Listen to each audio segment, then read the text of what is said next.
Hi friends, எல்லோரும் எப்படி இருக்கீங்க? இன்றைக்கி ஒரு சூப்பரான புடலங்காய் கூட்டு எப்படி செய்யலான்னு பார்க்கலாம் வாங்க. இந்த புடலங்காய் கூட்டு பார்த்தீங்கன்னா புளிக்குழம்புக்கும் சரி, மசாலா குழம்புக்கு எல்லாத்துக்குமே சைட் டிஷ்ஷாகவும் வச்சுக்கலாங்க. சாதத்தில் போட்டு சாப்பிடவும் ரொம்ப சூப்பராக இருக்குங்க.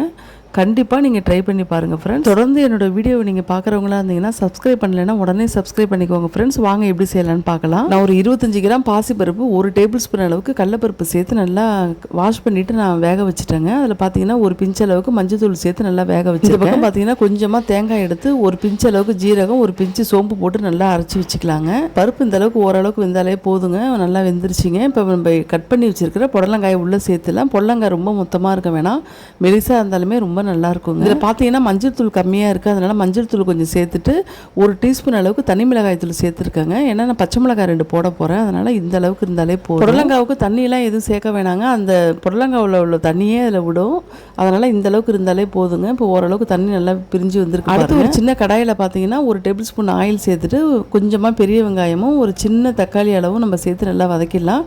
கூடவே 2 பச்சை மிளகாயும் நான் ஃப்ளேவருக்காக போட்டிருக்கேங்க, அதையுமே வதக்கி இந்த புடலங்காவிலே நம்ம சேர்த்து. நம்ம ஏற்கனவே தக்காளி வெங்காயம் வதக்கி வச்சுருந்தோம்னா புடலங்காய் போடும்போதே சேர்த்து போட்டிருக்கலாங்க. நான் இப்போ அதுக்கப்புறம் தான் நான் வதக்கி இப்போ நான் சேர்க்குறேன். எப்படி வேணாலும் செய்யலாம். புடலங்காய் கூட்டுக்கு தேவையான உப்பையுமே சேர்த்து நல்லா வேக. புடலங்காய் கூட்டு ரெடி ஆயிடுச்சுங்க. இப்போ அரைச்சி வச்சிருக்கிற பேஸ்ட்டையும் உள்ளே சேர்த்து நல்லா கிளறி விட்டுட்டு அடுத்தது ஒரு சின்ன தாளிப்பு கொடுத்துடலாங்க. அடுத்து தாளிப்பு கரண்டியில் பார்த்தீங்கன்னா கொஞ்சமாக எண்ணெய் ஊற்றி கடுகு, உளுத்தம்பருப்பு, ஒரே பட்டை மிளகாயை நான் கிள்ளி போட்டிருக்கேங்க. அதோட சேர்த்து பெருங்காயத்தையும் போட்டு கருவேப்பிலையை போட்டு தாளித்து அது மேலே நம்ம புடலங்காய் கூட்டு ரெடி ஆயிடுச்சுங்க. நீங்களும் ட்ரை பண்ணி பாருங்கள் ஃப்ரெண்ட்ஸ். தொடர்ந்து என்னோட சேனலுக்கு சப்போர்ட் பண்ணுங்கள். தேங்க்யூ.